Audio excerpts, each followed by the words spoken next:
వర్షం పడితేనే మాకు మళ్ళీ ఏమైనా పంటలు కానీ ఏది కానీ మాకు పంటలు పండేవి. ఇక వర్షం పడకుండా ఏం పంటలు వచ్చేది లేకుండే.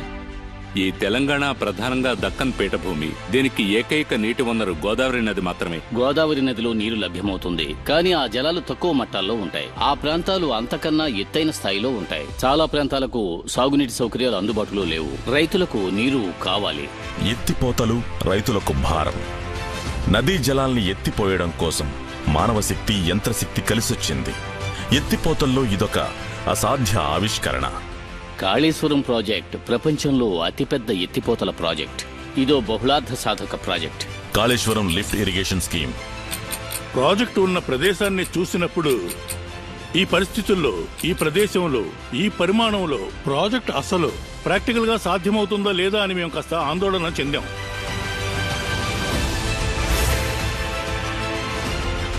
అసాధారణ ఇంజనీరింగ్ రూపుదిద్దుతోంది. భూమి లోపల మహాద్భుతాన్ని నిర్మిస్తోంది. Surge pool, pump cavern. ప్రపంచంలో అత్యధిక సామర్థ్యం కలిగిన పంపుని సరఫరా చేశాం. అది 139 మెగావాట్స్. మరెక్కడ ఇంత భారీ సామర్థ్యం కలిగిన ఒక పంపుని ఎప్పుడు బిగించడం కానీ అమర్చడం కానీ జరగలేదు. మానవ కృషికి, సహనశీలతకి నిదర్శనం. సర్ఫేస్ మీద నుంచి 100 మీటర్స్ బిలో ఉన్నాం మనం. అంటే అరౌండ్ 330 ఫీట్ కింద ఉన్నాం బాటంలో. కాలంతో పోటీ పడి చేస్తున్న పని. ఇది వివిధ సిస్టమ్ సప్లయర్స్ అందరూ పాలు పంచుకున్న ఒక టీం వర్క్.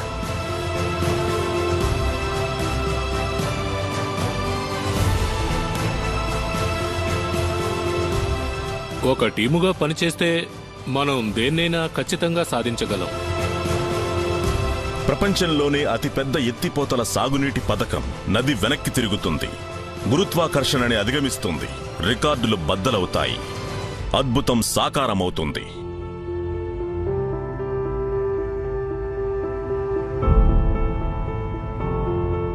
ఒక నదిని ఎత్తిపోయడం.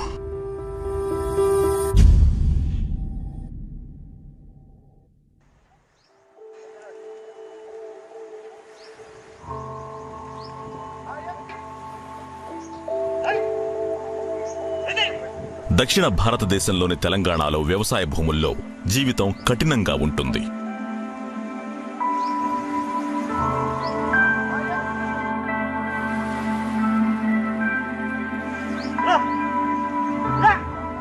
పొద్దు పొడిచినప్పటి నుండి పొద్దుగూకే వరకు రైతులు వెన్నువిరిగేలా శ్రమిస్తారు.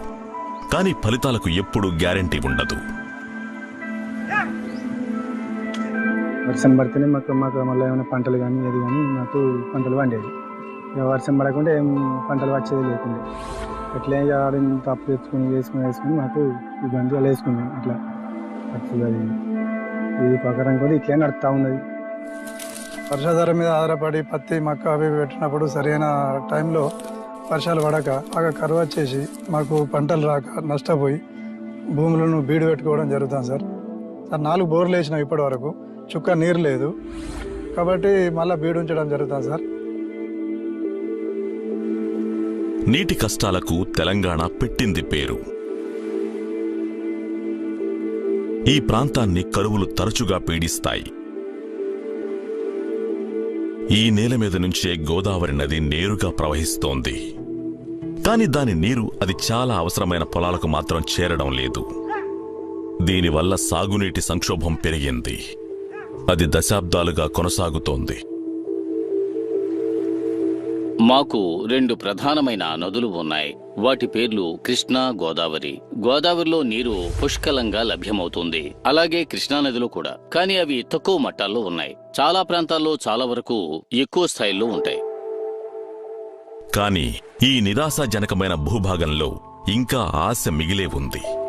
2000 తొలినాళ్లలో పశ్చిమాన ఉన్న మహారాష్ట్ర రాష్ట్రం నుంచి ప్రవహించే నది ప్రాణహిత నదిలోకి వర్షాకాలంలో చేరుకునే వరద నీటిని ఒడిసిపట్టే ప్రణాళికలు రూపొందాయి. ఒక ప్రాజెక్ట్ ఆకృతి దాల్చింది. అది వరద నీటిని దక్షిణం వైపు తీసుకుపోతుంది, వ్యవసాయ భూముల వైపు. కానీ 2010లో ఈ ప్రాజెక్టును ప్రశ్నార్థకం చేసే ఒక అవరోధం వచ్చి పడింది. ముఖ్యమైన మొదటి విషయం అసమగ్రమైన స్టోరేజ్. రెండవది ప్రవాహాల లభ్యత అసమగ్రంగా ఉండడం. సో అవసరమైన నీరు అక్కడ లేదు. నదీ జలాల మిగులు ఉన్న ఒక ప్రత్యామ్నాయ ప్రదేశాన్ని ప్రణాళికాకర్తలు కనుక్కోవాల్సిన అవసరం ఉంది. తెలంగాణలోని గోదావరి నదీ తీరాల వెంబడి సర్వే బృందాలు పర్యటించాయి. లైడార్ లాంటి అత్యాధునిక సాంకేతికతలను వారు ఉపయోగించారు. నదీ తీరాన్ని గగనతలంలోంచి సర్వే చేయడం కోసం అది లేజర్ ఇల్యూమినేషన్ను, ఆధునిక సెన్సార్లను ఉపయోగించుకుంటుంది.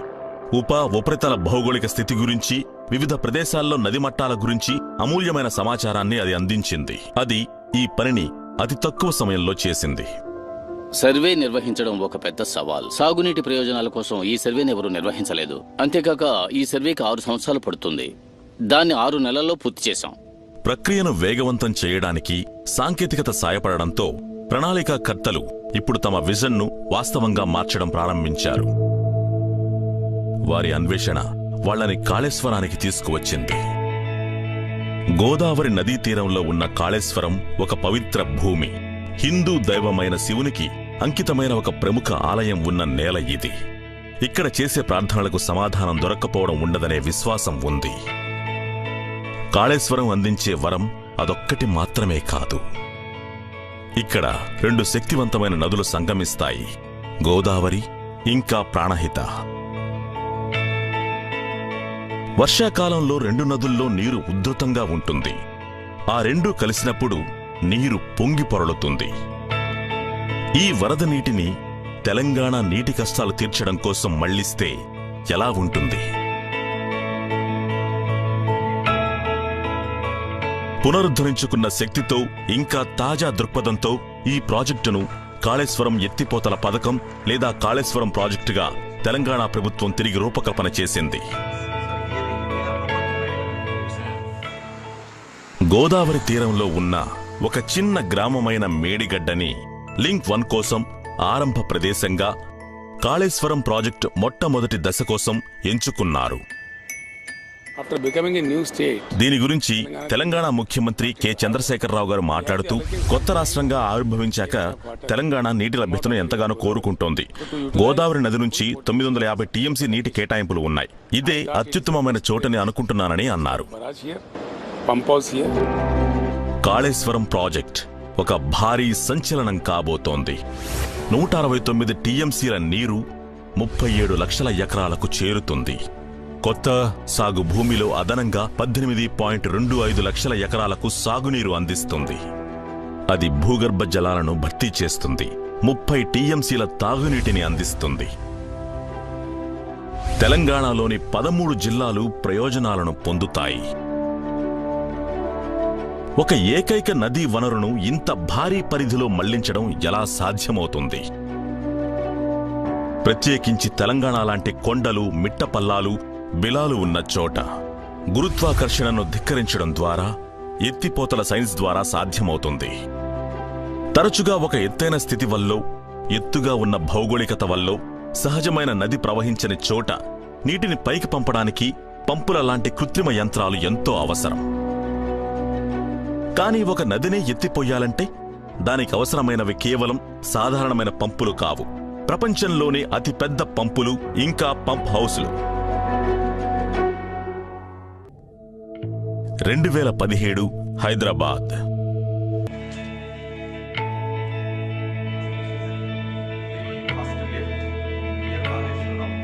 కాళేశ్వరం ప్రాజెక్టులో అత్యధిక పంప్ హౌసులను నిర్మించడానికి ఎంపికైన భాగస్వాముల్లో Megha engineering and infrastructures limited లేదా MEIL ఒకటి. భారీ మౌలిక సదుపాయాల విషయానికి వచ్చినప్పుడు ఈ బృందానికి మొత్తంగా 3 దశాబ్దాల పైచిలుకు అనుభవం కూడా ఉంది. పరిణామాన్ని బట్టి చూస్తే ఇదో పెద్ద ప్రాజెక్ట్. దీనికోసం నిజానికి మొదట మేము డిజైనింగ్ మీద దృష్టి పెట్టాం. అతి పెద్ద ప్రాజెక్టుల్లో ఒకటైన దీనికి అది చాలా కీలకం. అందుచేతనే మేము డిజైన్ మీద ఎంతో దృష్టి పెట్టాం. ఈ కీలకమైన సభ్యులు ప్రాజెక్ట్ సందర్శనకు వెళ్లారు. అందరూ కలిసి ప్రాజెక్ట్ స్థలాన్ని చూశారు. ఆ పరిస్థితుల గురించి, ఆ ప్రదేశం గురించి, ఇంత స్థాయి ప్రాజెక్ట్ ప్రాక్టికల్ గా సాధ్యమవుతుందా లేదా అనే విషయంలో మేము కొంచెం ఆందోళన చెందాం. మేము ప్రాథమికంగా దాన్ని సమీక్షించాం. అయితే హౌస్ సపోర్టింగ్ బృందాల రూపంలో మాకు సహకారం లభించింది. తెలంగాణ, హైదరాబాద్ డిజైన్ సవాల్ చాలా క్లిష్టమైన పని. నిజంగానే కాళేశ్వరం ప్రాజెక్ట్ 2 ఎలివేషన్ల మధ్య నీటిని ఎత్తిపోత చేయాల్సి ఉంటుంది. కాళేశ్వరం సముద్ర మట్టానికి 90 మీటర్ల ఎత్తులో ఉంది. అలాగే కొండపోచమ్మ సాగర్ రిజర్వాయర్ సముద్ర మట్టానికి 618 మీటర్ల ఎత్తులో ఉంది. దాదాపు 528 మీటర్ల మేర మొత్తం ఎలివేషన్ చేయాల్సి ఉంటుంది. మేడిగడ్డ బ్యారేజ్. ఈ పథకం వర్షాకాల మాసాల్లో 3 నుంచి 4 నెలలు మాత్రమే ఆపరేట్ అవుతుంది. రోజుకు 2 టీఎంసీల నీటిని ఎత్తిపోస్తుంది. క్రమబద్ధమైన వ్యవధుల్లో నీటిని లిఫ్ట్ చేయడం కోసం కాళేశ్వరం ప్రాజెక్ట్ ఒక విస్తృతమైన నెట్వర్క్ కావాలి. మొత్తం దాదాపు 500 కిలోమీటర్ల దూరం మేరకు 28 ప్యాకేజీలు లేదా నిర్మాణ క్లస్టర్లు 7 లింక్స్గా ఏకీకృతం అయ్యాయి. 20 mega volume water lifts, 22 pump హౌసులు, 20 రిజర్వాయర్లతో. ఇదంతా 1850 కిలోమీటర్ల పొడవు పైప్ లైన్లు, కాలువలు, సొరంగాలతో అనుసంధానమవుతుంది. అది కాళేశ్వరానికి భారత జాతీయ రాజధాని న్యూఢిల్లీకి ఉన్న దూరం కన్నా ఎక్కువ.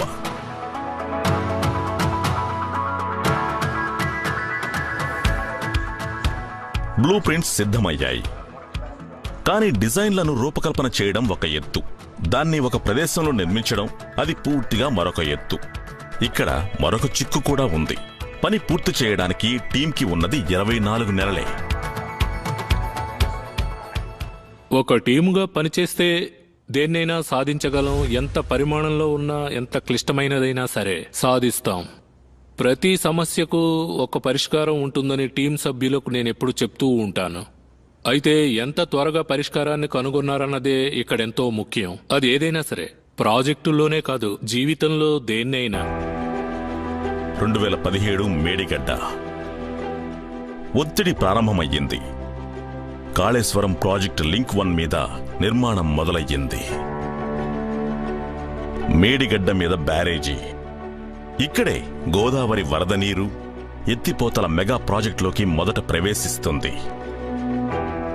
ఇది 1.62 కిలోమీటర్ల మేర 85 గేట్లతో విస్తరించింది. దీనికి 16 టీఎంసీల నీటికి పైగా లైవ్ స్టోరేజీ సామర్థ్యం ఉంది. అంటే ఒక రిజర్వాయర్ నిర్మించకుండా లేదా నదీ తీరాన్ని ముంచేయకుండానే ఈ సామర్థ్యం ఉంది. ఇది మాత్రమే కాదు, వినియోగించిన మెటీరియల్స్ ఘనమైన పరిమాణం విషయంలో ఈ భారీ నిర్మాణం రికార్డుల్ని బద్దలుగొట్టింది. 18,50,000 క్యూబిక్ మీటర్ల కాంక్రీట్, 7 బుర్జ్ ఖలీఫాల్ని నిర్మించడానికి అది సరిపోతుంది.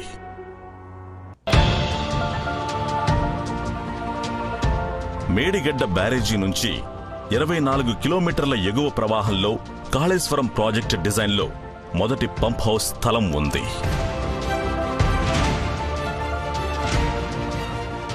నిర్మాణంలోని ఈ దశలో 40 మెగావాట్ల పంపులు 11 బిగిస్తారు.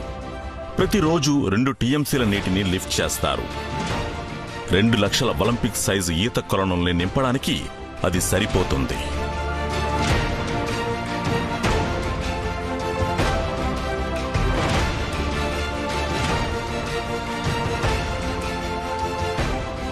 పంప్ హౌస్ తన పంపుల్ని రిసీవ్ చేసుకోవడానికి సిద్ధమవుతోంది. ప్రతి ఒక్కటి పరిమాణంలో, ఇంజనీరింగ్లో ఒక మెగా మాన్యుమెంట్. ఎందుకంటే ఒక నదిని అచ్చంగా ఎత్తిపోయాలి. కాళేశ్వరం ప్రాజెక్టు కోసం భారతదేశంలో తయారీ డిజైన్లను అమలు చేసే క్రమంలో ఒక అంతర్జాతీయ కన్సార్టియంను జాగ్రత్తగా ఎంపిక చేశారు. అనుభవజ్ఞులైన ఇంజనీర్లు మరియు ప్రపంచ నలుమూలల నుంచి తయారీదారులు భారీ నిర్మాణం కోసం వివిధ అంశాల పనులు చేపట్టారు. కానీ అతి పెద్ద ఇంకా అత్యంత శక్తివంతమైన పంపుల విషయానికి వచ్చినప్పుడు మెగా ప్రాజెక్ట్ భారతదేశంలోని అత్యుత్తమ ఇంజనీర్ల వైపు చూసింది. భారత్ హెవీ ఎలక్ట్రికల్స్ లిమిటెడ్ లేదా BHEL గర్వకారకమైన స్థానంలో ఉంది. కాళేశ్వరం ప్రాజెక్టులో ఉపయోగించే అతిపెద్ద పంపులు మరియు మోటార్ల తయారీకి ఎంపికైన ఏకైక భారతీయ ప్రభుత్వ రంగ సంస్థ ఇది ఒక్కటే. ప్యాకేజీ 8గా పరిచితమైన ఒక ప్రదేశంలో భూగర్భ పంప్ హౌస్ల కోసం దీన్ని నిర్దేశించారు. ఈ తరహాకి సంబంధించి ప్రపంచంలో ఎక్కడైనా సరే అతిపెద్ద వాటిలో ఇవే ఉంటాయి. నా మనసులో వచ్చిన ఏకైక ఆలోచన ఈ సైజు చాలా పెద్దదని. ఎందుకంటే ఇంతకు ముందు మేము సుమారు 30 మెగావాట్లు లేదా ఆ స్థాయి సామర్థ్యంతో ఉండే ఎత్తిపోతల పంపుల్ని తయారు చేశాం. కానీ ఈసారి మేము చేయాల్సిన పని పూర్తిగా భిన్నమైంది. అంటే పంపుతో పాటు మోటార్ని 139 మెగావాట్ల మేరకు డిజైన్ చేయాల్సిన అవసరం ఎంతైనా ఉంది. కాబట్టి అది భారీ స్థాయి. మోటార్తో నడిచే 139 మెగావాట్ పంపులు. దీన్ని దృక్పథంతో చూడాలంటే ఇంట్లో ఒక సాధారణ నీటి పంపును ఊహించుకోండి. అది కేవలం 1/2 కిలోవాట్తో పనిచేస్తుంది. దానికన్నా సుమారు 3 లక్షల రెట్లు ఎక్కువ శక్తివంతమైన దాన్ని BHEL తయారు చేయాలి. ఈ క్రాస్ సెక్షన్ ఉంది కదా, ఇక్కడ నుంచి అన్ని పంప్స్ ని మనం తీసుకురావాల్సి ఉంటుంది. ఈ స్థాయిలో తయారు చేయడం అంటే కాగితం మీద నుంచి తయారీ వరకు వెళ్లడం అంత సులువేం కాదు. డిజైన్ ని వర్చువల్ ప్రపంచంలో తప్పనిసరిగా పరీక్షించాలి. కానీ ఒకవేళ అది కంప్యూటర్లో పనిచేయొచ్చు, కానీ డిజైన్ పూర్తయిందని కాదు. BHELలోని అత్యాధునిక హైడ్రాలజీ టెస్టింగ్ ల్యాబ్ లోపల వాస్తవ ప్రపంచంలో కంప్యూటర్ మోడల్ పని చేస్తుందా అనేది తనిఖీ చేసే సమయం ఇది.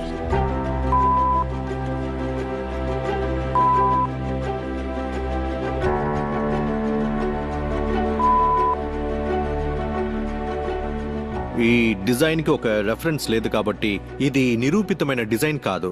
సో మేమేం చేసామంటే ఓ చిన్న నమూనాని తయారు చేసి దాన్ని ప్రయోగాత్మకంగా టెస్ట్ చేశాం. దాదాపు 1.5 ఏళ్ల కాలం డిజైనింగ్, టెస్టింగ్ ఇంకా ట్వీకింగ్ చేశాక కర్మాగారంలో భారీ స్థాయిలో రూపొందడానికి చిన్న స్థాయి నమూనా సిద్ధమయ్యింది.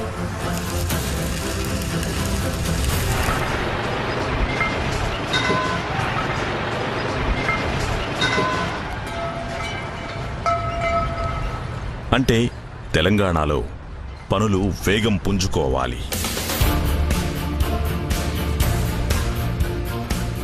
అసాధ్యాన్ని సుసాధ్యం చేయడానికి టీంలు సిద్ధం కావడంతో గడువును అందుకోవడానికి ఆఖరి క్షణంలో కీలకమైన మార్పులను చేశారు.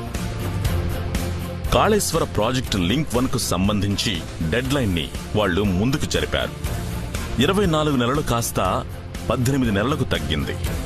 కానీ ప్రపంచంలోని అతిపెద్ద ఎత్తిపోతల పథకాన్ని నిర్మించడానికి పూర్తి చేయకపోయినా అవును, అది మేము ఒక పెద్ద సవాలుగా తీసుకున్నాం. ఒక చోట ఒకేసారి నిర్మాణాలు చేసే వెసులుబాటు లేదు.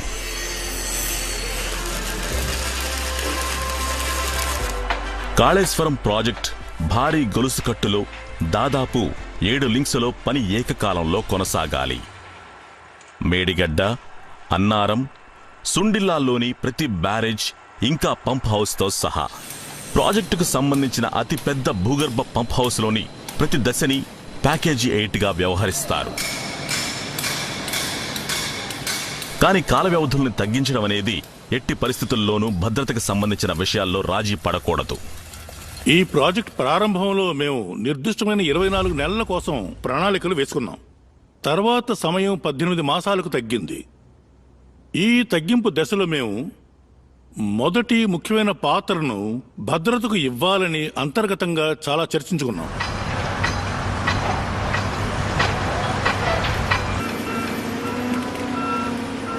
కొత్త డెడ్ లైన్ ని అందుకోవడానికి ప్రతి సైట్లో కొత్త బ్యాచ్లలో పనిచేసేవారు పెద్ద సంఖ్యలో వచ్చారు. నైపుణ్యం లేని కార్మికుల నుంచి ఇంజనీర్లు ఇంకా మేనేజర్ల వరకు. టీంలను ఈ విధంగా సమీకరించడంలో మేము 2 రకాల సవాళ్లను ఎదుర్కోవాల్సి వస్తుంది. నెంబర్ 1 ఏమిటంటే నైపుణ్యం ఉన్న కార్మిక శక్తి. దేశవ్యాప్తంగా నైపుణ్యం ఉన్న కార్మిక శక్తి దీనికి ఆధారం. వాళ్ళు ప్రాథమికమైన సివిల్ వర్క్ చేస్తారు. రెండో ముఖ్యమైన విషయం, కార్మిక శక్తిని పర్యవేక్షించడానికి తగిన సాంకేతిక నైపుణ్యం కలిగిన ఇంజనీర్లు. 60,000 మంది నైపుణ్యం కలిగిన కార్మికుల్ని మా కాళేశ్వరం ప్రాజెక్టులో పనిచేయడానికి నియమించాం. లింక్ 1 నుంచి లింక్ 7 వరకు. ఇందులో అన్ని రాష్ట్రాలు కూడా ఇన్వాల్వ్ అయి ఉన్నాయి. ఈ ప్రాజెక్టు నిర్మాణంలో అన్ని రాష్ట్రాలు భాగస్వాములయ్యాయి. BHEL భోపాల్.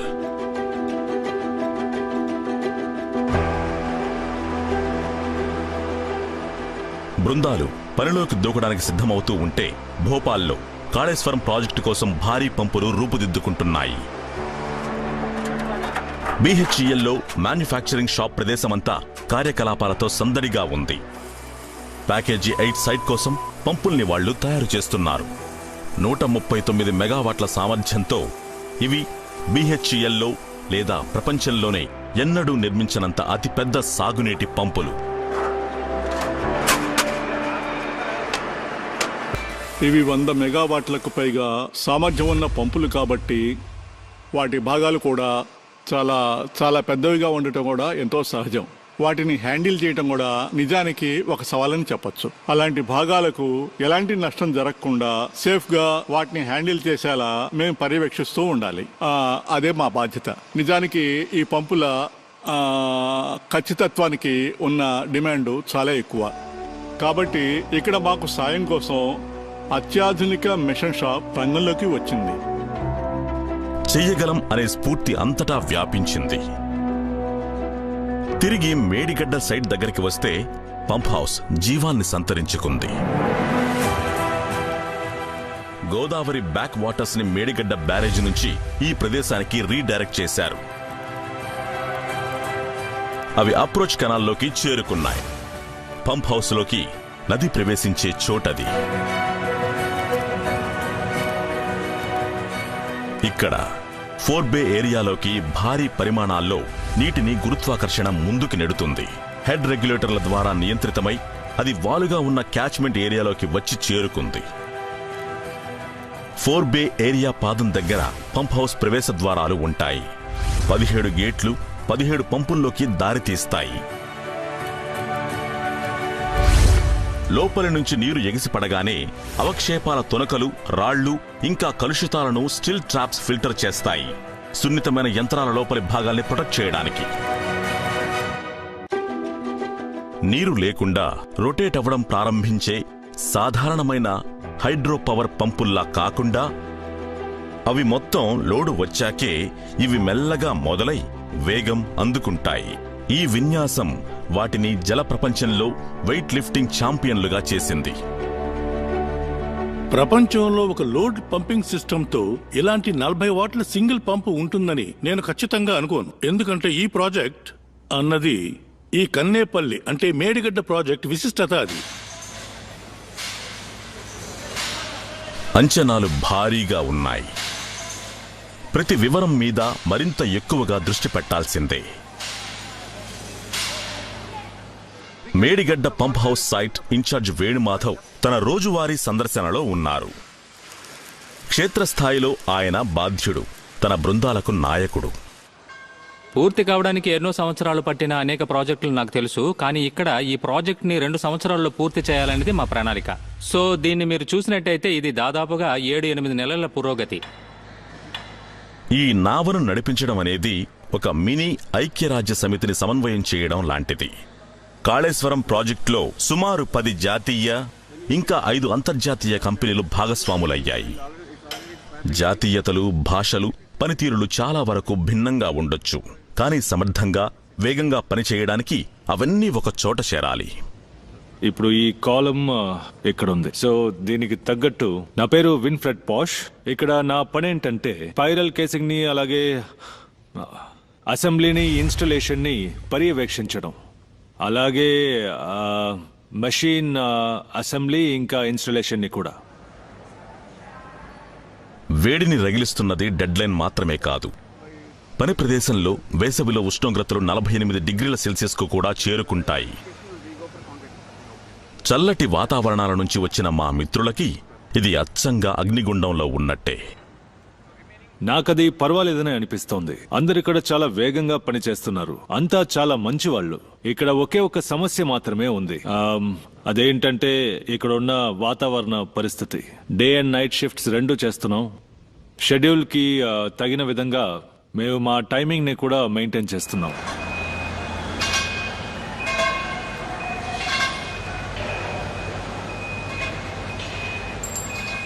ఏది ఏమైనప్పటికీ స్కెడ్యూలే రారాజు. ఎందుకంటే ప్రతి ప్రాజెక్ట్ ఒక కీలకమైన లింక్. కాళేశ్వరం ప్రాజెక్టులోని అతిపెద్ద నీటి గొలుసు కట్టులో మేడిగడ్డ పంప్ హౌస్ నుంచి ఒకసారి నీరు విడుదలయ్యాక దాన్ని నేరుగా 40 మీటర్లు లేదా సుమారు 130 అడుగుల ఎత్తులకి లిఫ్ట్ చేస్తారు. అది భారీ డెలివరీ కెనాల్లో పడుతుంది. తరువాత అది లోతట్టుకు సుదీర్ఘ ప్రయాణం ప్రారంభిస్తుంది. గ్రావిటీ కెనాల్స్, పైపు లైన్లు, సొరంగాల్లోంచి ప్రయాణిస్తుంది. ఇది విలువైన సరుకు. రైతులు ఆతృతగా ఎదురు చూస్తున్న లిక్విడ్ గోల్డ్. ఒక్క చుక్క కూడా వ్యర్థం కాకూడదు. కానీ మీరు ప్రతిరోజు 56 బిలియన్ లీటర్ల నీటిని మోసుకెళ్తున్నప్పుడు ఆ పని సాధారణ పైపులు చెయ్యలేవు. తెలంగాణలోని కాళేశ్వరం ఎత్తిపోతల పథకంలో గత 8 నెలలుగా ప్రత్యేక నైపుణ్యం కలిగిన బృందాలు భారీ ఉక్కు రేకులతో బ్రహ్మాండమైన పైపుల్ని రూపొందిస్తున్నారు. షీట్స్ని కట్ చేసి, జత చేసి 6 మీటర్ల పొడవైన పైపుల కింద వెల్డ్ చేస్తారు. చుట్టుకొలత దాదాపు 10.5 మీటర్లు. మేడిగడ్డలోని పంప్ హౌస్ లో మేము 11 పైపుల్ని ఇన్స్టాల్ చేయాలి. ప్రతి పంపుకి 2 లైన్లుంటాయి. 1 లైన్ 1 కిలోమీటర్ ఉంటుంది. సో మేమిక్కడ 22 MS పైప్ లైన్ రూపొందించాలి. ప్రక్రియలోని ప్రతి దశలో ఫ్యాబ్రికేషన్ యూనిట్ అధిపతి సురేష్ సావత్ అక్కడ ఉంటారు. పైప్ సెక్షన్లో ప్రతి అంగుళాన్ని తనిఖీ చేస్తూ ఉంటారు. అతి చిన్న బీటలు, ఇంకా లోపాలను వెతుకుతూ ఉంటారు.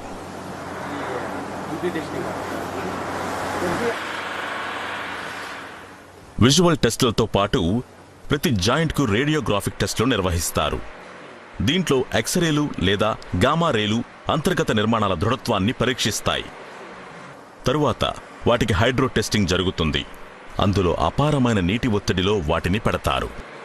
క్వాలిటీ చాలా ముఖ్యం, ఎందుకంటే ఈ పైప్ లైన్ భూగర్భంలోకి వెళుతుంది. అక్కడ లీక్ కాకూడదు. అల్ట్రాసోనిక్ టెస్టింగ్ ప్రాథమికంగా విధ్వంసకరహిత పరీక్షా పద్ధతి. ఈ ప్రక్రియలో లోహాలకి సంబంధించిన లోపాలు ఏవైనా ఉన్నట్టయితే వాటిని మేము అల్ట్రాసోనిక్ టెస్టింగ్ తో కనుక్కోగలం. ఒకవేళ వెల్డింగ్ జాయింట్ బలహీనంగా ఉంటే భవిష్యత్తులో లీకేజ్ ఇక్కడి నుంచి మొదలవుతుంది. మెల్లగా అది పెరుగుతుంది, జాయింట్ బీటలు పడుతుంది. సో ఇక్కడ అలాంటి ఏ విధమైన పొరపాట్లు జరగనివ్వం. అందుకే ఇక్కడ అన్ని ఫీల్డ్ జాయింట్లకి మేము 100% అల్ట్రాసోనిక్ టెస్ట్ చేస్తాం.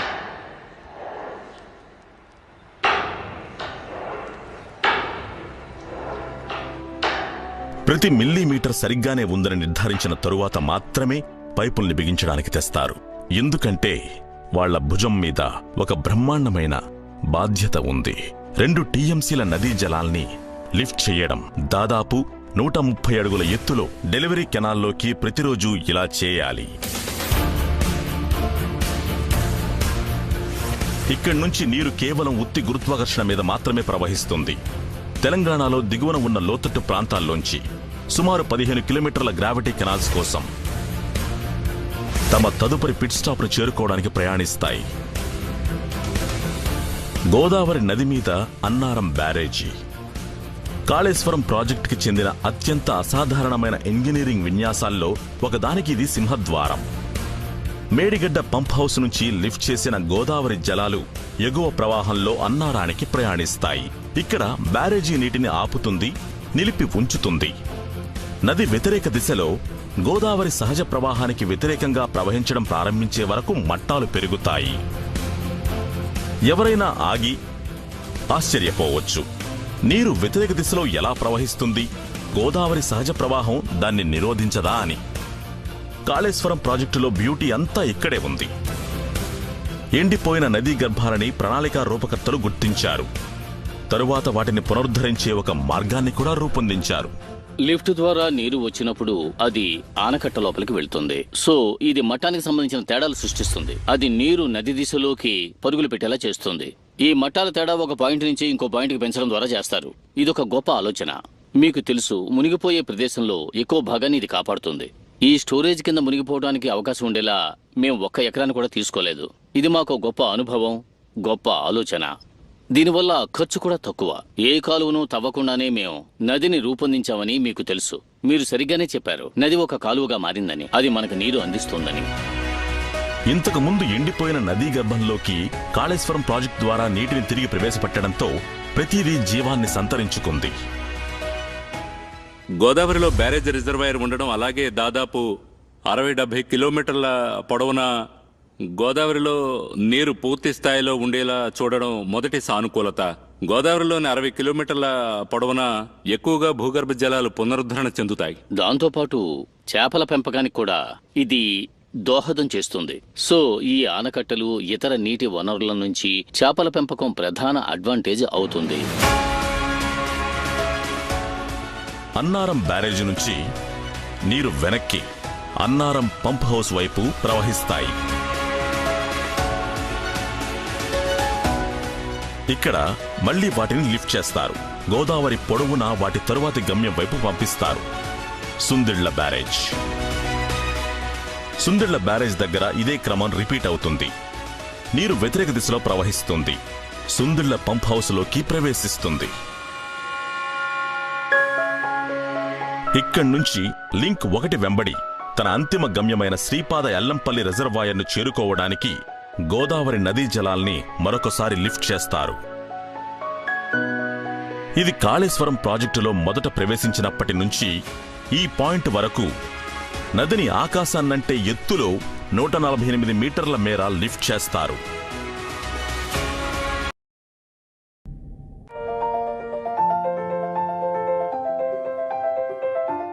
తెలంగాణలోని కాళేశ్వరం ఎత్తిపోతల పథకం దగ్గర కాల వ్యవధులు మరింత కఠినమయ్యాయి.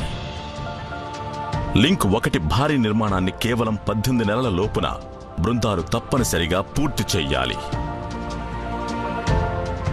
మనం దక్షిణానికి వెళ్తే అత్యంత టఫ్గా ఉండే భూభాగాల్లో ఒకటి వస్తుంది. ఇక్కడి నుంచి ఈ భూభాగం అంతా రాళ్లమయంగా ఉండి నదిని ఎత్తిపోయడం దాదాపు అసాధ్యం చేస్తుంది. ఓపెన్ కెనాల్ సిస్టమ్ గురించి మాట్లాడితే మీరు అందించాల్సిన స్కీములు దాదాపు 100 వరకు ఉంటాయి. మీరు నేల పైభాగంలో ఓపెన్ కెనాల్ సిస్టంతో ఎక్కువ సిమెంట్ సిస్టంతో ముందుకెళితే ప్రతి రోడ్డు ప్రతి కాలువ చాలా కట్టడాలను నిర్మించాలి. ఇక్కడ మెయింటెనెన్స్ కూడా ఉంటుంది. ఇక్కడ చాలా సమస్యలుంటాయి. పిల్ఫరేజెస్ ఉంటాయి. అనధికార వినియోగం కూడా ఉంటుంది.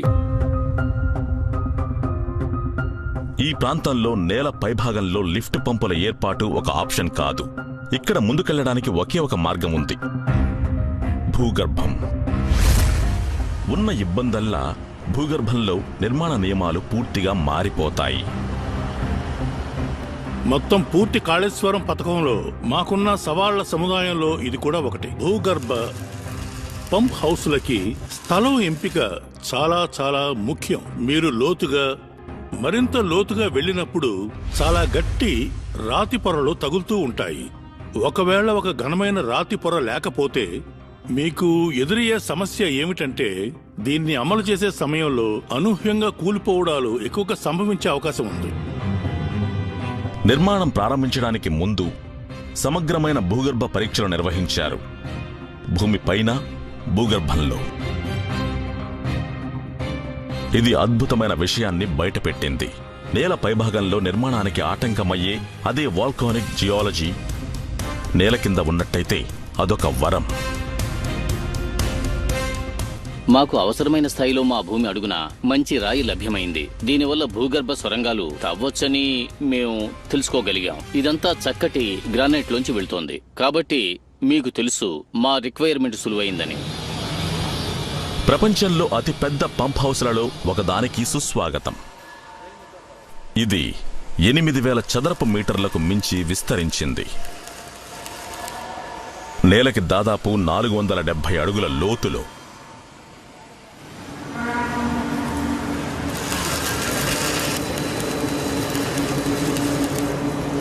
ఇది ప్యాకేజీ 8. భూమి ఉపరితలం అడుగున ఒక అద్భుతమైన మరొక ప్రపంచం.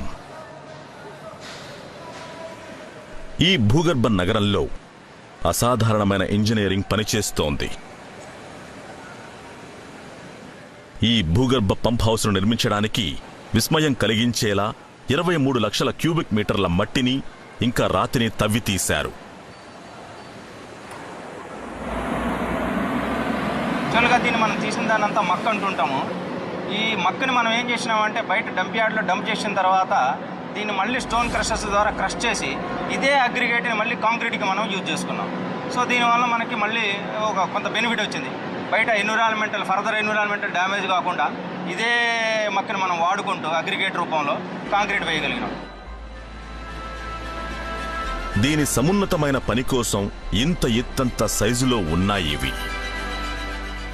భూగర్భ పంప్ హౌస్ 2 టీఎంసీల గోదావరి జలాలను తప్పనిసరిగా రిసీవ్ చేసుకోవాలి.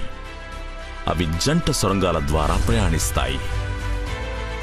అది పంప్ హౌస్ దిశగా ఉరుముతూ వచ్చినప్పుడు సర్జ్ పూల్స్ అని పిలిచే భారీ స్టోరేజ్లోకి అది దూసుకొస్తుంది.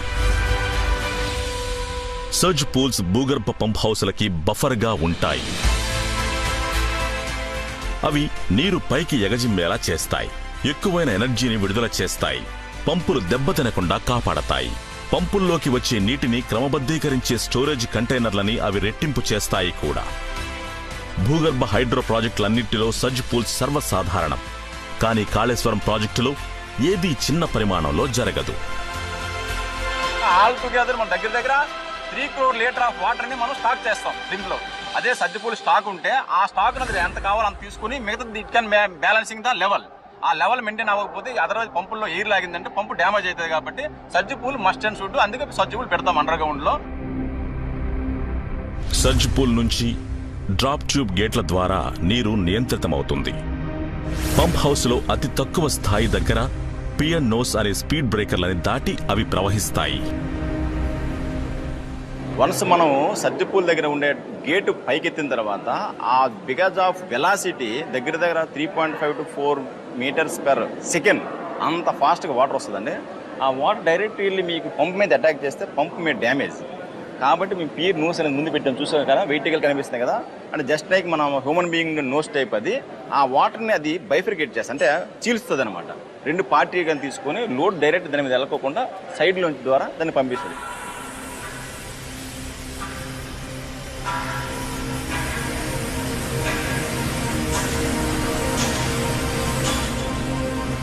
పియర్ నోస్ నుంచి నీరు తన అంతిమ గమ్యాన్ని చేరుకుంటుంది, పంప్ కావన్స్. ఈ సూపర్ నిర్మాణాలు 7 మెగా పంపులకి ఆశ్రయమిస్తాయి. ప్రతి ఒక్కటి సుమారు 2400 మెట్రిక్ టన్నుల బరువుంటుంది. 139 మెగావాట్ల మెగా సామర్థ్యంతో ఉపరితలం నుంచి దాదాపు 115 మీటర్ల ఎత్తుకి వాటిని లిఫ్ట్ చేస్తాయి. ఎత్తిపోతల ప్రపంచంలో చాలా ఆశావహమైనదేదీ ఎప్పుడూ నిర్మాణం జరగలేదు. ప్రతి బిలం భూకంపాల్ని తట్టుకునేలా విధ్వంసక వాయువులు, భౌగోళిక వైఫల్యాల నుంచి సేఫ్గా డిజైన్ చేశారు. మెగా పంపుల్ని వాటిలో ఫిట్ చేయడం కోసం మిల్లీమీటర్ ఖచ్చితత్వంతో వాటిని క్రమాంకనం చేశారు. మెగా పంపులు ఒక సుదీర్ఘమైన ప్రయాణాన్ని ప్రారంభించాయి. ప్రతి భాగాన్ని తయారు చేయడానికి ఏళ్లు పట్టింది. అవి భోపాల్లోని BHEL నుంచి తెలంగాణలోని ప్రాంతాలకి ప్రయాణిస్తున్నాయి.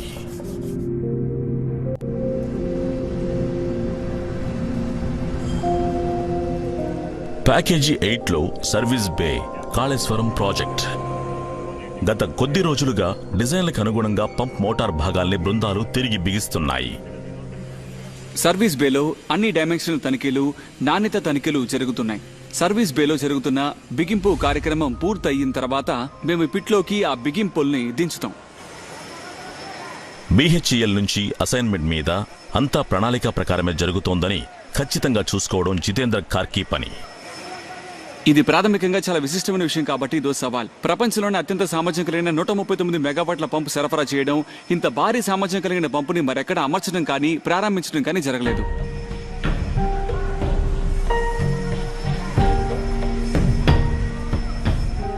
ఈ రికార్డ్ బ్రేకింగ్ మోటార్లలో అత్యంత కీలకమైన భాగాలు స్టేటర్ అండ్ రోటర్.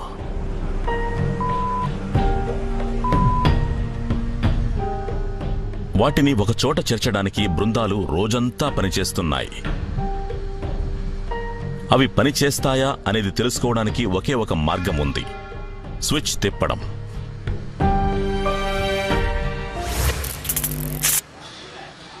ఇంజనీర్లు కోరుకుంటున్న ఫలితం అది కాదు.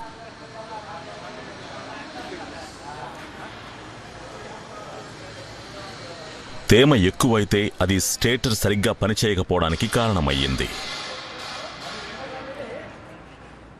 ఇప్పటికే టైట్గా ఉన్న డెడ్లైన్లో ఇది ఒక పెద్ద ఎదురు దెబ్బ. నిజానికి మేము ఫలితం కోసం చూస్తున్నాం, ఎందుకంటే బాగా కుదించుకుపోయిన టైం షెడ్యూల్ని మేము ఎదుర్కొంటున్నాం. ఏదైనా ఆలస్యం జరిగితే బేసిక్గా అది మా మీద, ఈ పథకంలో భాగస్వాములైన ఇతరుల మీద ప్రభావం చూపిస్తుంది.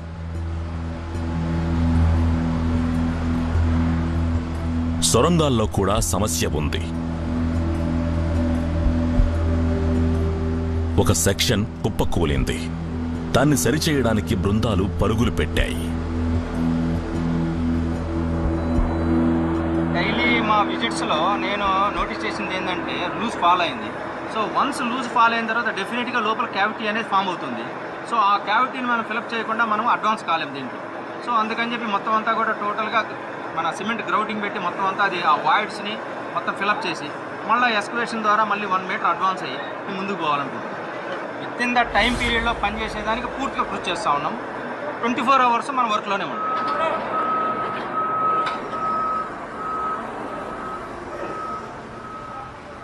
కానీ భూగర్భంలో పని సులువు కాదు. ఉక్కు పట్టుదల, ఎంతో ధైర్యం కావాల్సి ఉంటుంది. ఆల్మోస్ట్ ఆల్ సర్ఫేస్ మీద నుంచి 100 మీటర్స్ బిలో ఉన్నాం మనం.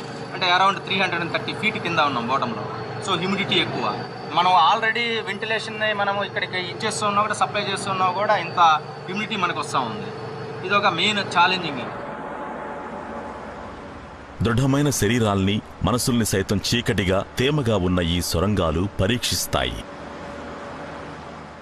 నాకు క్లస్టరోఫోబియా ఉంది. అది మూసేసిన ప్రదేశం అయితే నేను మాత్రం ఎక్కువసేపు అక్కడ ఉండలేను.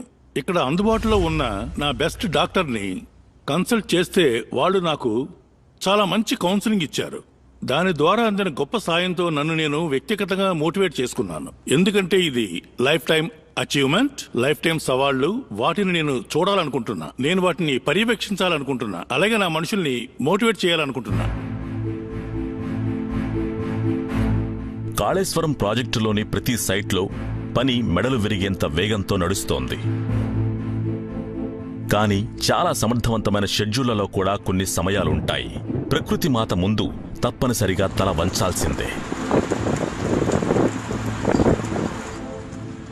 ఆకాశం విచ్చుకుంది. ఇటీవలి కాలంలో ఎన్నడూ లేనంత అత్యధిక వర్షపాతం ఈ ప్రాంతంలో కురిసింది. అది లింక్ 1లోని సుందిళ్ల సైట్లోకి వరద కట్టింది.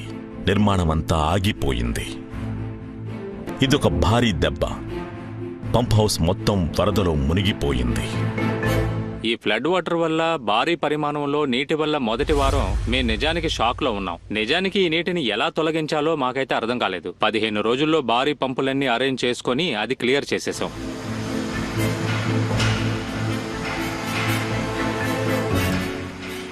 సుందిళ్ల ఇప్పటికే క్యాచప్ గా పనిచేస్తోంది. మిగిలిన ప్రదేశాల కన్నా దీని నిర్మాణం కొన్ని నెలల వెనుక ప్రారంభమయ్యింది. 18 నెలల గడువుని అందుకోవడం ఇంకా గగనమైపోయింది.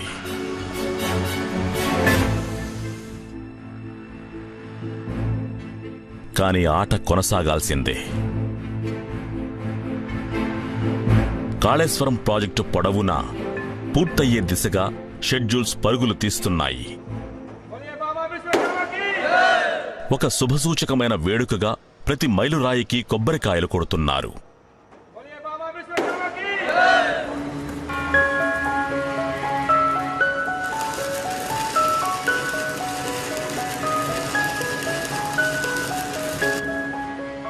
అన్నారంలో అంతా సజావుగా నడుస్తోంది. నిర్మాణంలో చాలా వరకు పూర్తయింది. భారీ యంత్రాల్ని వాటి స్థానంలో బిగించారు.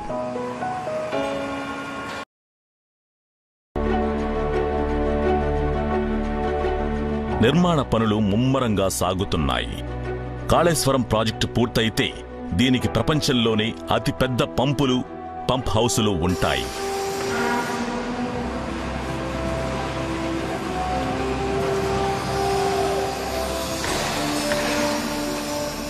అన్నారం దగ్గర అన్ని ముఖ్యమైన జలశక్తితో నడిచే పంప్ డిశ్చార్జ్ లేదా హెచ్ఓపీడీ వాల్వులకి ఆఖరి నాణ్యతా తనిఖీలు సాగుతున్నాయి.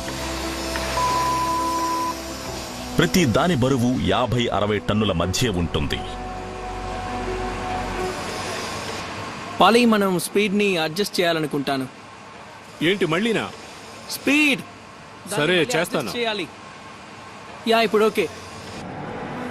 నీరు పంపుల్లోంచి ప్రవహించేలా చెయ్యడం, వెనక్కి ఎగజమ్మకుండా చూసుకోవడం వాళ్ల పని. జాబీ జాంగ్ చైనా నుంచి ఇక్కడికి వచ్చారు. తన కంపెనీ నిర్మించిన యంత్రాల మీద ఆయన కీలకమైన ముఖ్యమైన తనిఖీలు చేస్తున్నారు. ఈ కాళేశ్వరం ప్రాజెక్ట్ ఇలా డెవలప్ అవడం నాకు చాలా తృప్తిగా ఉంది. పని ఫాస్ట్ గా జరుగుతోంది.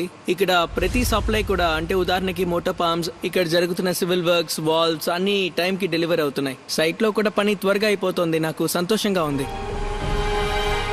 అన్నారం దగ్గర అంతా సజావుగా ఉంది.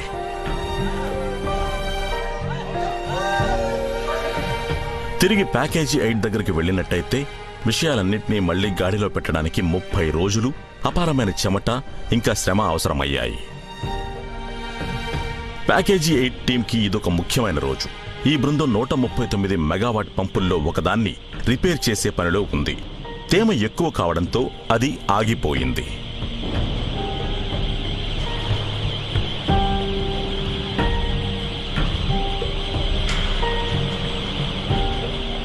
హై వోల్టేజ్ పరీక్షల సందర్భంగా బార్ ఒకటి ఫెయిల్ అయింది. సో మేము బార్ని రీప్లేస్ చేసాం. యంత్రాన్ని బాగా ఆరబెట్టాం. నిజానికి మొన్ననే స్టార్టర్ని మేము కిందకి దించాం. సో ఇవాళ రోటర్ని కిందకి దించాలనుకుంటున్నాం.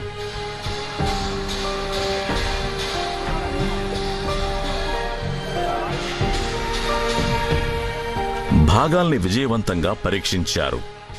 పచ్చ జెండా ఊపారు. భాగాల్ని ఒక్కొక్కటిగా పంప్ కావెన్లోకి దించే సమయం ఆసన్నమైంది. ఇక్కడ చేయాల్సింది చాలా ఉంది.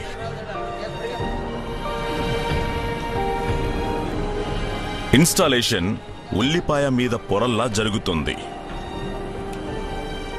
షాఫ్ట్ అక్షాన్ని రూపొందిస్తుంది.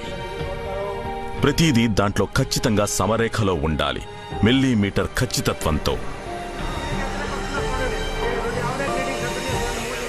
టాప్ షాఫ్ట్, బాటమ్ షాఫ్ట్ అంటూ మేమిందులో షాఫ్ట్స్ ని అలైన్ చేస్తున్నాము. ఇందులో 3 షాఫ్ట్స్ ఉన్నాయి. పంప్ షాఫ్ట్ విడిగా ఉంది, బాటమ్ షాఫ్ట్ ఇంకా టాప్ షాఫ్ట్ విడిగా ఉంటుంది. ఈ మూడింటిని ఒకే యాక్సెస్ లోకి తీసుకురావాలి. యాక్సెస్ లో తేడా వస్తే మోటార్ వాబుల్ అయ్యి ఊగిపోతుంది. దీనివల్ల బేరింగ్స్ వేడెక్కిపోతాయి, దానివల్ల ప్రకంపనలు ఏర్పడచ్చు. కాబట్టి ఇది చాలా ముఖ్యం. అలైన్మెంట్ సరిగ్గా లేకపోతే ప్రాబ్లమ్స్ వస్తాయి. ప్రాపర్ గా అలైన్ చేసి వర్టికల్ గా చెక్ చేయాలి. ఆ తర్వాత మిషన్ ఫిక్స్ చేస్తే స్మూత్ గా రన్ అవుతుంది. అనేక తనిఖీలు చేసిన తరువాత ఇన్స్టాలేషన్ విజయవంతమయ్యింది. ప్రతి భాగం అది ఉండాల్సిన చోట భద్రంగా ఉంది. చుట్టూ రిలీఫ్తో భారీ నిట్టూర్పులు వినిపిస్తున్నాయి. సుందిళ్లలో కూడా సంతోషించడానికి కారణం ఉంది. వరదల వల్ల నష్టపోయిన సమయాన్ని భర్తీ చేయడానికి బృందాలు పగలు రాత్రి పనిచేస్తున్నాయి. ఇంజనీరింగ్లో లేదా నిర్మాణ ప్రమాణాల్లో ఒక్కసారి కూడా రాజీ పడకుండానే వాళ్లు ఇదంతా చేస్తున్నారు. ఇది కంట్రోల్ స్టేషన్ అండి. మొత్తం పంప్ హౌస్ కి ఇది control station. Pump house project కి ఇది గుండెకాయని మనం చెప్పుకోవచ్చు. సో ఇక్కడ నుండి మనమైతే ఇన్ఫ్లో, అవుట్ఫ్లో అన్నిటిని కంట్రోల్ చేయొచ్చు. అన్నిటిని మనం మానిటర్ కూడా చేయొచ్చు. కాళేశ్వరం ప్రాజెక్టు పొడవునా కాల వ్యవధులకి కట్టుబడడంలో నాణ్యత, భద్రత, ప్రమాణాలలో ఎలాంటి రాజీ అయితే పడలేదు. మానిటర్ రివ్యూ కూడా చేశారు. ప్రతి పంపు, మోటార్లోనూ మీరు చేస్తున్నప్పుడు ఎదురయ్యే సమస్యల్ని మనం నమోదు చెయ్యాలి. దేన్ని వదిలేయడానికి లేదు. ఎందుకంటే నదిని లిఫ్ట్ చేయడం ఒక బ్రహ్మాండమైన కార్యక్రమం. కానీ ప్రతి సూక్ష్మమైన వివరం ప్రధానమైనదే. కీలకమైన తనిఖీలు, ఎక్కువ పరిమాణంలో నీటి ప్రవాహం ఉన్నప్పుడు, లేనప్పుడు కూడా ప్రతి బ్యారేజీ, పంప్ హౌస్, పైప్ లైన్ ఇంకా సొరంగాల్లో కొనసాగుతున్నాయి.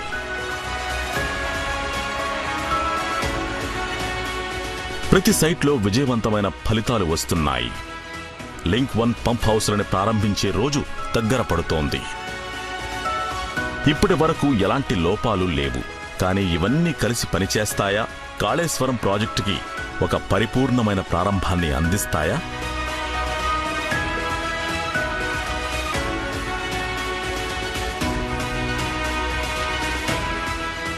ఈ మెగా ప్రాజెక్టు భాగాలన్నీ ఒక చోట చేరాయి. మేడిగడ్డ నుంచి అన్నారం వరకు, సుందిళ్ల నుంచి శ్రీపాద ఎల్లంపల్లి వరకు, సొరంగాల నుంచి ప్యాకేజీ 8 వరకు.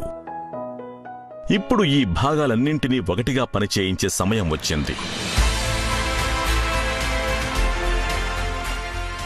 కాళేశ్వరం ప్రాజెక్టు లింక్ 1లో ఆఖరి నిమిషం సన్నాహాలను పర్యవేక్షించడానికి ఉన్నతాధికారులు వచ్చి చేరుకున్నారు. రేపు 12:03 కనీసం ఒక పంపుని ప్రారంభించడానికి నిర్ణయించిన సమయం. మేము మొదటి పంపు ప్రారంభాన్ని చేపట్టాలని ప్లాన్ చేశాం. అయితే ఏ ప్రారంభానికైనా ప్రోటోకాల్ సిస్టమ్ అవసరం. ఆ ప్రోటోకాల్ సిస్టమ్ కోసం మా సబ్ వెండర్స్ అందరూ ఇక్కడ ఉన్నారు. వాళ్ళు హాజరయ్యారు. వాళ్ళు ప్రతి ఒక్క భాగాన్ని తనిఖీ చేస్తున్నారు. ఇది వివిధ సిస్టమ్ సప్లయర్స్ అందరూ పాలు పంచుకున్న ఒక టీం వర్క్. ఆ సిస్టమ్స్ అన్నిటినీ తనిఖీ చేస్తారు. అలాగే వేరు సప్లయర్స్ ఇంటర్ఫేసెస్ అన్నిటినీ కూడా సరిగ్గా పనిచేస్తున్నాయని చెక్ చేస్తారు. సో ప్రారంభించే విషయానికి వచ్చినప్పుడు ఇది చాలా ట్రిక్కీగా ఉంటుంది. ఈ గొలుసు కట్టులో మిస్ అయినవి ఏవీ ఉండకూడదు. ప్రతిదీ తప్పనిసరిగా ఖచ్చితత్వంతో పనిచేయాలి. ప్రతిదీ ఎలాంటి ఆటంకం లేకుండా జరగడం మీదే వేలాది కార్మికులు, ఇంజనీర్లు ఆశలు పెట్టుకున్నారు.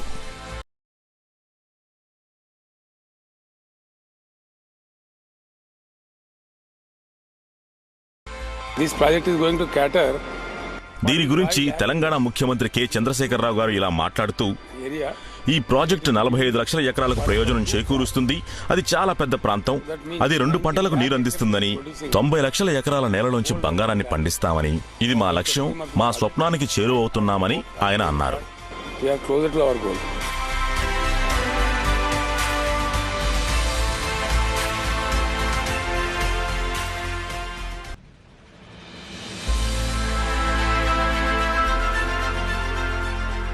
శక్తివంతమైన గోదావరి నది ఒక గతిశీలమైన ఒరవడిని అందుకుంది.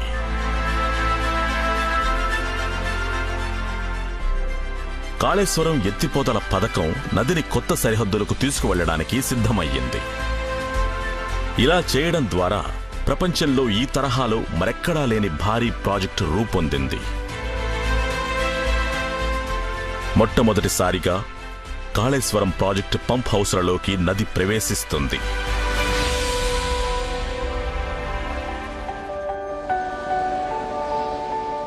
మేడిగడ్డలో పంపులు ఆన్ చేశారు. ఇది వెనక్కి తగ్గలేని దశ.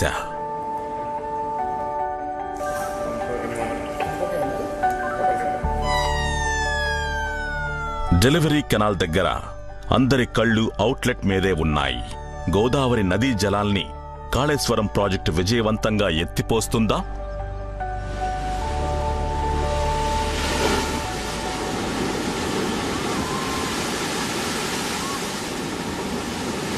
బిడ్డ బయటకు వచ్చింది. సరే, దాని అనుభూతి చెందిన వ్యక్తి మాత్రమే దాన్ని వ్యక్తం చేయగలడు. కానీ ప్రారంభ దశలో నేను ఆ ఆనందకరమైన క్షణాలను బాగా అనుభవించాను అనే చెప్పాలి.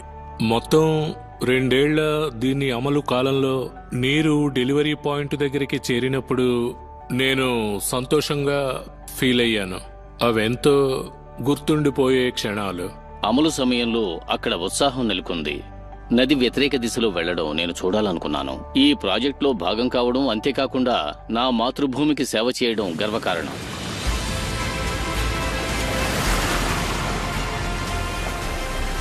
కాళేశ్వరం ప్రాజెక్టు పొడవునా ప్రతి ప్రదేశంలో పంపులు పని మొదలు పెడతాయి. ఆ క్రమంలో గోదావరి జలాలు పంప్ హౌసులకు చేరుకుంటాయి.